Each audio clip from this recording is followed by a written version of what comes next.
My name is Lee. I am 34 years old. I live in a quiet town where the trees are tall and the houses are small. My life was simple. I thought it was a good life. I was married to a man named David. We had been married for 10 years. Our house was small and cozy. It had a pretty garden and a blue front door. I loved our blue door. It felt like a happy color. I worked part-time in a flower shop. I loved being around flowers. They made me happy. The smell of roses and lilies filled my days. David worked in sales for a big company. His job required a lot of travel. He was often away from home for a few days at a time. I was used to it. He was a good husband, I thought.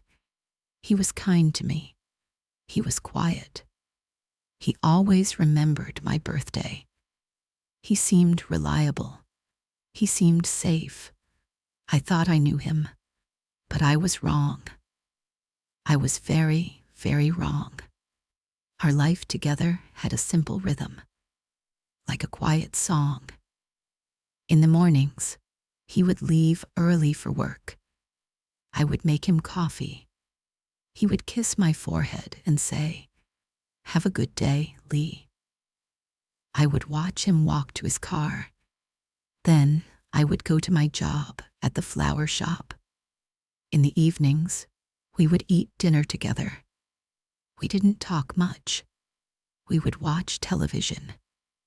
He liked watching sports. I liked watching old movies. Sometimes we held hands on the sofa. It felt comfortable. It felt normal. On the weekends, we worked in our garden. I loved planting flowers. David would mow the lawn. He was good at fixing things around the house. Our life was a neat little box.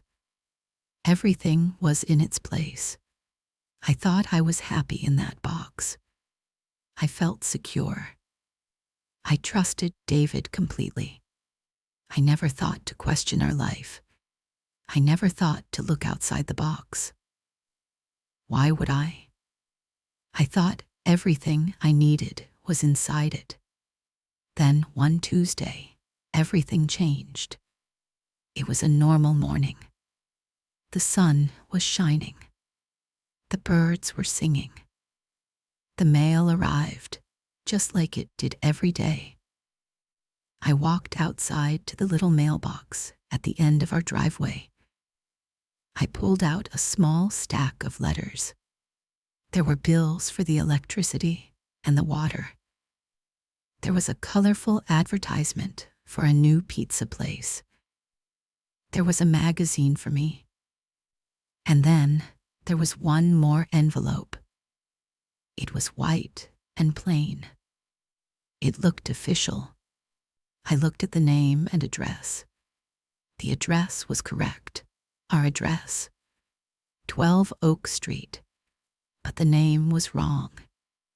It was addressed to a Mr. James Smith. My husband's name is David Miller. Our last name is Miller, not Smith. I thought it was a mistake. Maybe it was for a neighbor, or for the people who lived in our house before us. I almost put it in the recycling bin. But something stopped me. A small feeling in my stomach. A little knot of curiosity. I looked at the return address. It was from our insurance company. The company that insured our house and our cars. Why would our insurance company send a letter for a Mr. Smith to our address? It didn't make sense. Maybe it was just a mistake. A simple error. But the little knot in my stomach tightened. Without thinking too much, I walked back inside the house. I sat at the kitchen table. I opened the letter.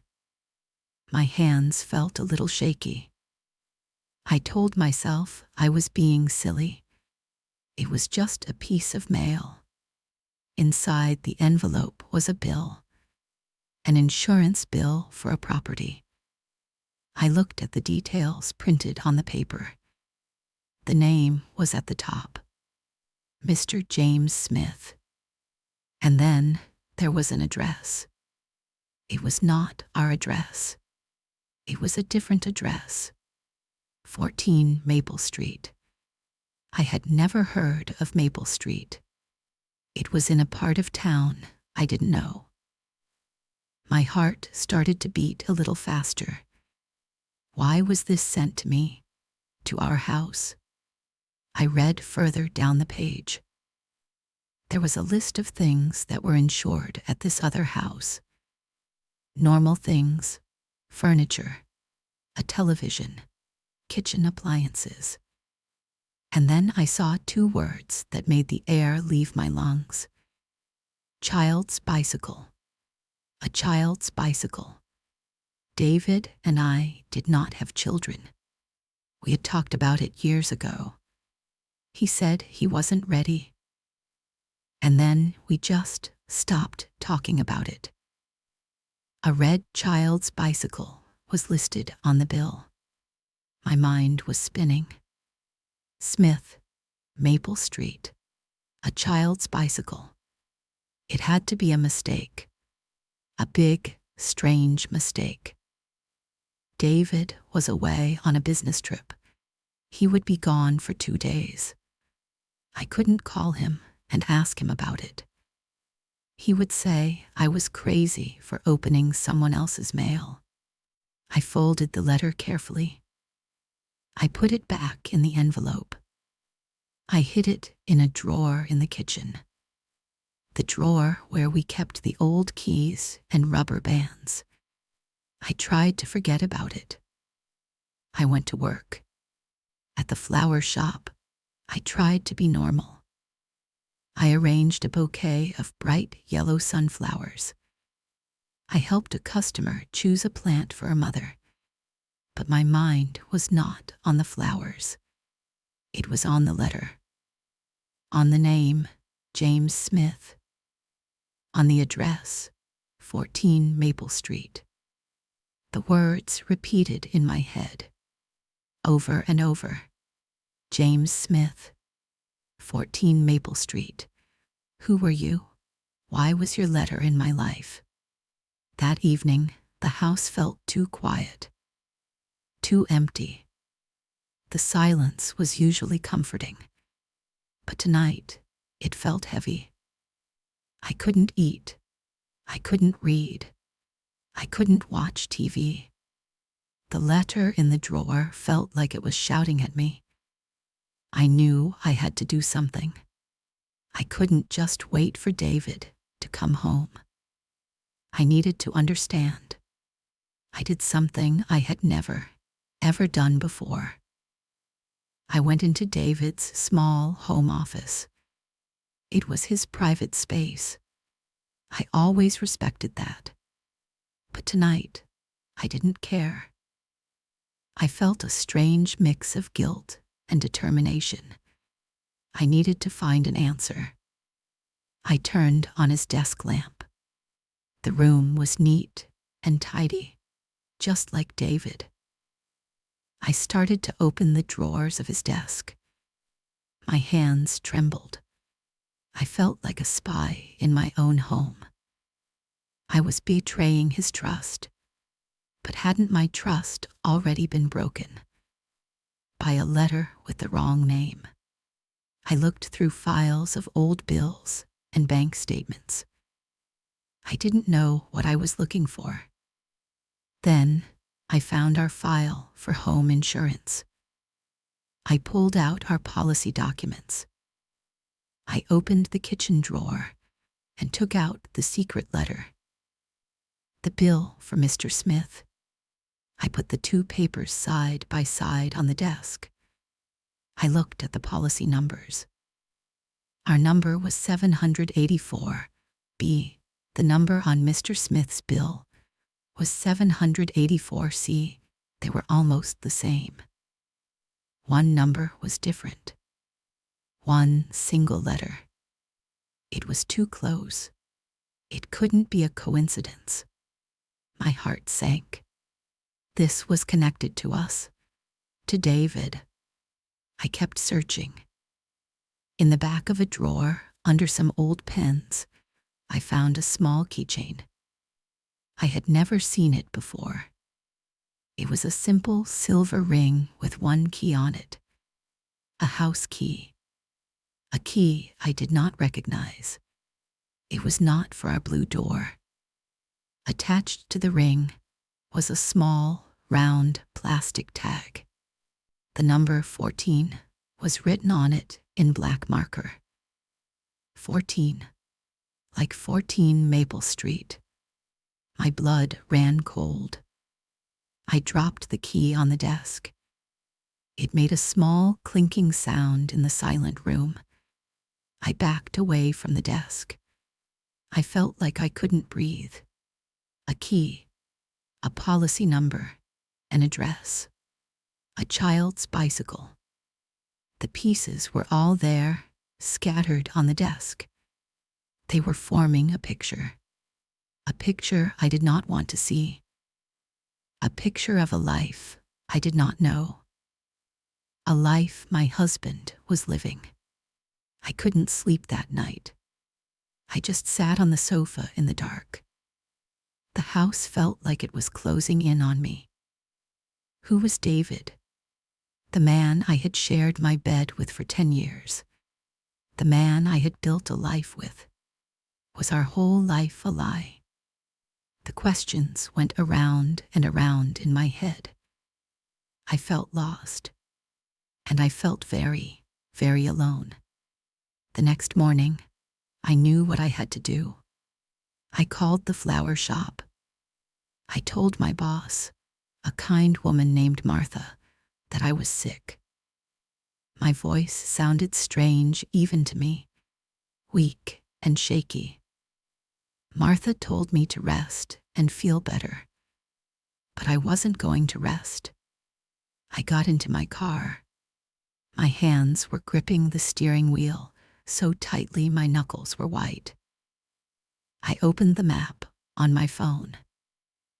With a trembling finger, I typed in the address. 14 Maple Street. The drive was only 20 minutes, but it felt like hours. Every traffic light felt too long. Every car in front of me felt too slow. I was driving towards an answer, but I was terrified of what that answer would be.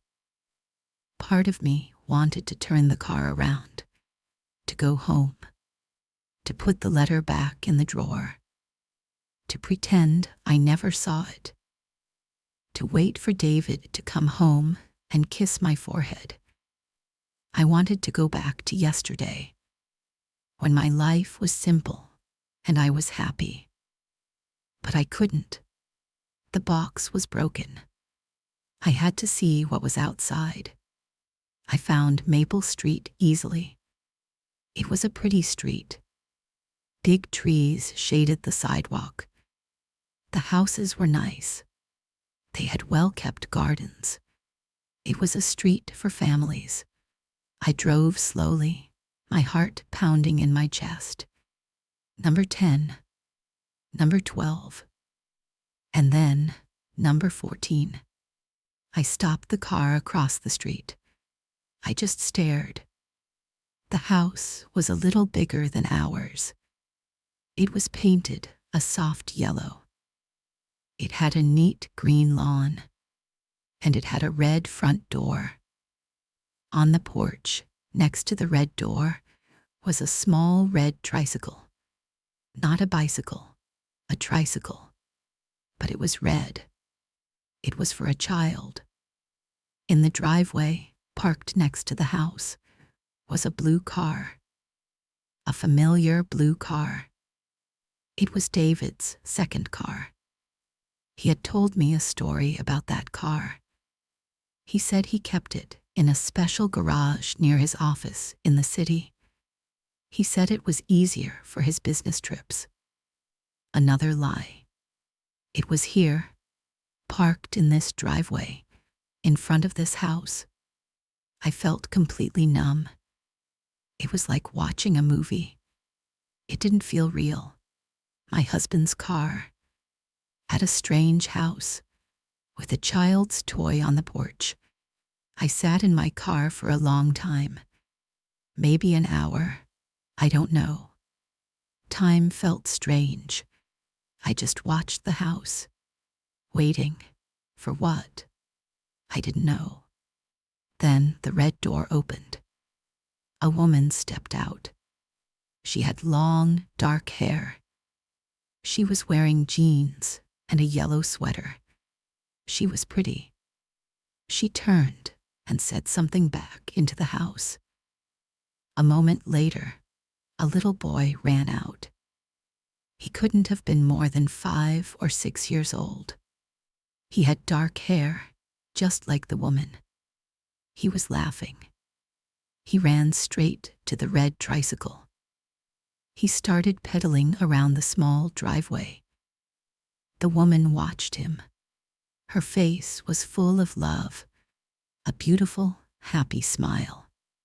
My whole world collapsed in that moment. It wasn't a mistake. It wasn't a coincidence. It was real. This was his other life, his other family. The woman was his other woman. The little boy was his son, James Smith. The bill was for James Smith. Maybe his son's name was James, Jamie. And my David, my quiet, reliable David, was his father. I wanted to scream. I wanted to get out of the car and run across the street. I wanted to shout at her, at him, at the whole world. What did I do? Who are you? How could he do this? But I didn't move. I was frozen. My body felt heavy, like it was made of stone. Tears streamed down my face. Silent tears. I couldn't make a sound. I just watched them. This happy little family, living in their yellow house, with their red door. A life my husband had built in secret.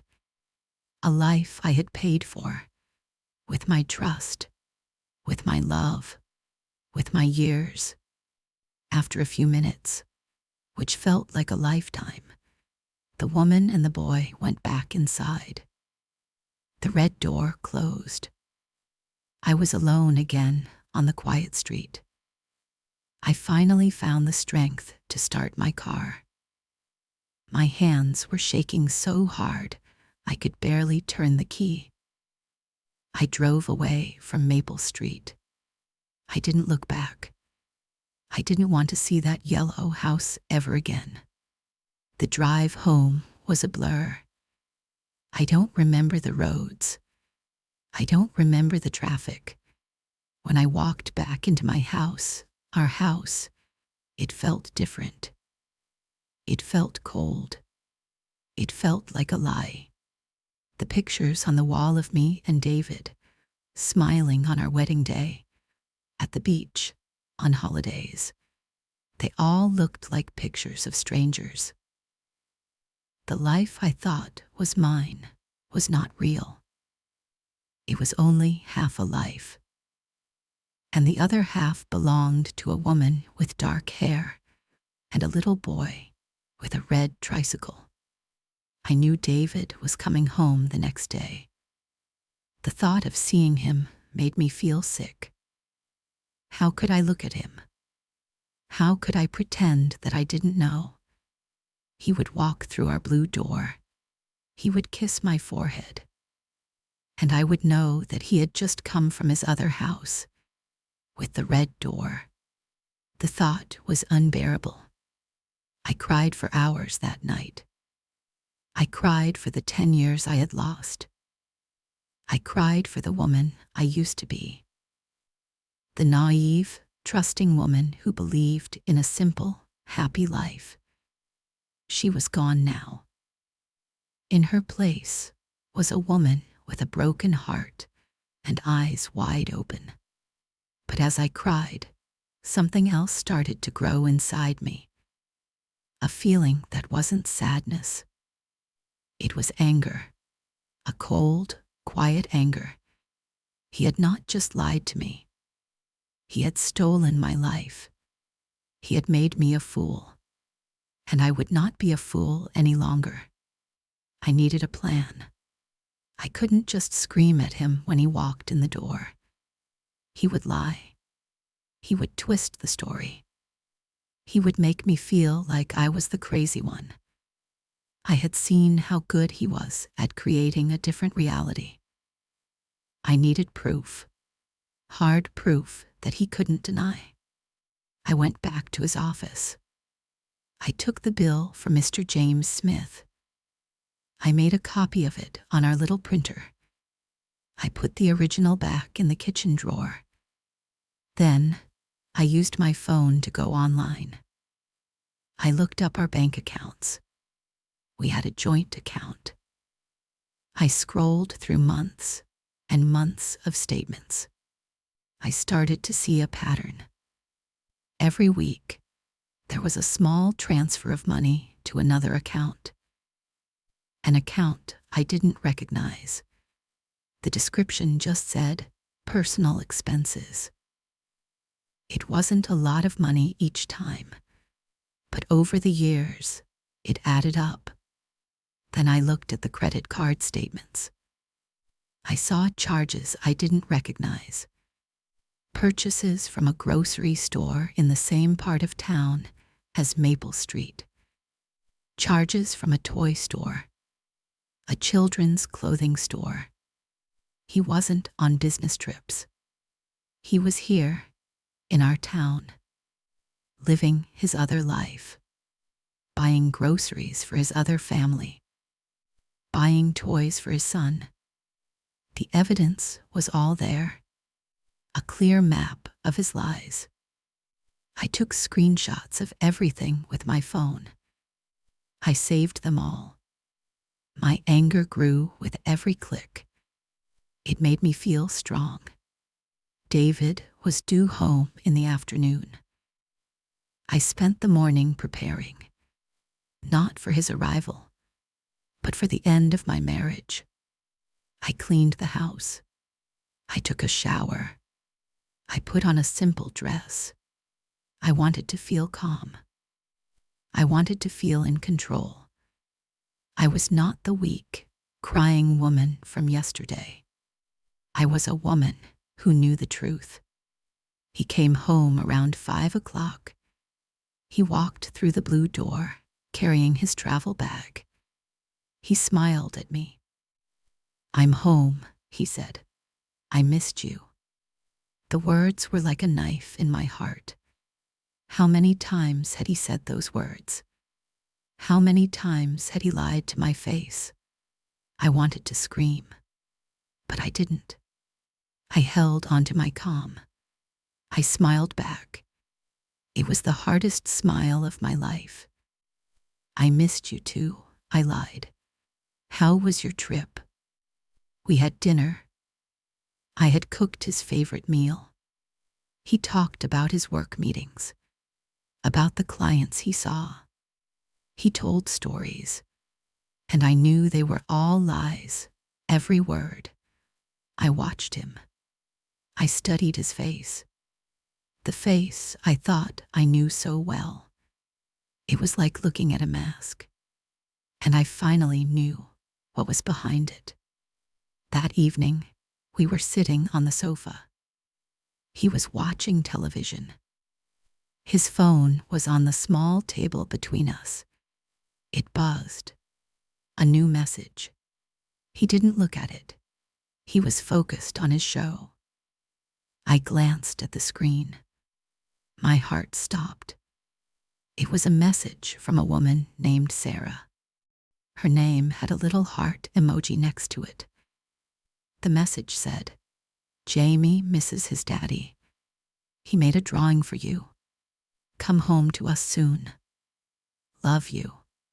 Sarah, the woman with the dark hair, Jamie, the little boy, James Smith. It was all there, the final piece of the puzzle. I felt a strange calm wash over me. The anger was still there. The hurt was still there. But above it all was a feeling of certainty. I knew what I had to do. There was no more doubt, no more confusion, just the cold, hard truth. The next morning, I woke up before him. I made coffee. I sat at the kitchen table, waiting. When he came into the kitchen, I didn't say good morning. I just looked at him. He sat down across from me. He seemed a little confused by my silence. I pushed a piece of paper across the table towards him. It was the copy of the bill for Mr. James Smith. This came in the mail a few days ago, I said. My voice was quiet, but it was steady. I think there's been a mistake. It has our address, but the wrong name. He looked at the bill. I watched his face. For a second, just a second, I saw panic in his eyes. But then it was gone. He put on his calm mask. Oh, that's strange, he said. The mail service is so careless these days. Just a mistake. Yes, I said, a mistake. Then I pushed my phone across the table. The screen was on. It showed the picture I had taken. The picture of the yellow house on Maple Street. The picture of his blue car in the driveway. The picture of the little red tricycle on the porch. You have a very nice second house, David, I said. My voice was still calm. Still quiet. Or should I be calling you James? The color drained from his face. He stared at the phone. He opened his mouth to speak, but no words came out. He looked from the phone to my face. He saw no tears, no hysteria, just a cold, hard stare. He knew he was caught. Lee, he whispered, It's not what you think. Isn't it? I asked. I started showing him the other pictures on my phone. The bank statements, the credit card bills, the toy stores, the grocery stores. And finally, I showed him a screenshot of the message from Sarah. From last night. Does Jamie miss his daddy? I asked. Did you like the drawing he made for you? He finally broke. His face crumbled. The mask was gone. He put his head in his hands. He started to sob. Loud, ugly sobs. I'm so sorry, Lee, he cried. I'm so sorry. I never meant to hurt you. I just sat there. I watched him cry. But I felt nothing. No pity. No sadness for him. The man I had loved was a ghost. This man, this stranger crying at my kitchen table, meant nothing to me. You didn't mean to hurt me, I finally said. What did you think would happen, David? Did you think you could have 2 families forever? 2 houses? 2 lives? Did you think I was that stupid? He kept crying. He told me the whole story. He had met Sarah 7 years ago. He said he was unhappy. He said their relationship was a mistake. He said he loved me. He said he loved her. He said he didn't know what to do. He was trapped. Excuses. Lies. Empty words. I listened to it all. I needed to hear it. But it didn't change anything. When he finally stopped crying, he looked at me. His eyes were red and pleading. "Please, Lee," he begged. "Please don't leave me. We can fix this. I'll end it with her. I promise. I'll do anything." I looked at him, really looked at him, and I saw a weak man, a man who built his life on deception because he was too much of a coward to make a choice. "Fix this," I said. My voice was dangerously low. "There is nothing to fix, David. You didn't just make a mistake. You built a whole other world on lies. You have a child, a son. You can't just end it. This is your life, but it is not my life. Not anymore." I stood up. "I want you to pack a bag," I said, "and I want you to leave my house." "Lee, no, please." He started to beg again. "Leave," I said, and my voice was stronger now. Louder. "Pack your things and go to your other family. They are waiting for you. I am not." He saw the look in my eyes. He knew it was over. He didn't argue anymore. He just nodded slowly. He went upstairs. I could hear him opening and closing drawers. I stayed in the kitchen. I did not move. 20 minutes later, he came downstairs with a small bag. He stopped at the kitchen door. He looked at me one last time. "I really did love you, Lee," he whispered. I didn't answer. I just stared at him. He turned and walked to the front door, our blue door. He opened it. He walked out, and he closed it behind him. The click of the door latch echoed in the silent house, and he was gone. The house was quiet again, but it was a new kind of quiet. It wasn't the heavy, lonely quiet of a bad marriage. It was the clean, empty quiet of a new beginning. I stood in my kitchen for a long time.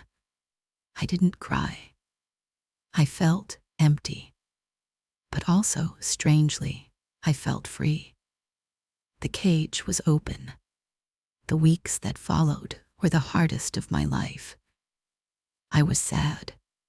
I was angry. I felt a grief so deep it was a physical pain in my chest. I was mourning a life, the life I thought I had, the future I thought we would share. It was all gone. Some days, it was hard to get out of bed, but I did, every single day. I went to work at the flower shop. Martha was so kind to me. I told her a little bit of the truth. I said David and I had separated. She didn't ask questions. She just made me tea and let me arrange flowers in silence. Being around beautiful, living things helped me feel alive again. I called a lawyer. I started the divorce. It was a long, difficult process, but with every paper I signed, I felt a little bit lighter. I was taking back control of my life. I reconnected with old friends I had lost touch with because of David. They were shocked. They were angry for me, but they surrounded me with love and support. I learned that I was not alone. I am learning to live again, not as half of a couple, but as a whole person. Me, Lee. I am learning how to manage my own money, how to fix a leaky faucet, how to enjoy my own company. It is scary sometimes, but it is also wonderful. I paint my kitchen a bright, happy yellow, a color I always wanted. I play my music loud in the house. I eat ice cream for dinner if I want to. I am building a new life, a life that is honest, a life that is mine. I don't know what happened to David, Sarah, and their son, Jamie. The lawyer handles everything. I try not to think about them. They are part of a chapter in my life that is now closed. My story is about me now. It is about healing. It is about finding strength I never knew I had. Discovering my husband's other family was the most shocking and painful experience of my life. It broke me, but it did not destroy me. I am putting the pieces of my heart back together, and they are stronger now. The cracks let the light in. If you are listening to my story, maybe you are hurting too. Maybe you feel lost or betrayed. Please listen to me. You are not alone, and you are so much stronger than you think. It is okay to be sad. It is okay to be angry. Feel your feelings, but don't let them drown you. You deserve a life filled with truth and respect. You deserve to be happy. Choosing yourself is not selfish. It is necessary. It is the first, brave step towards freedom. You can do this. You can heal. Keep going. One day at a time.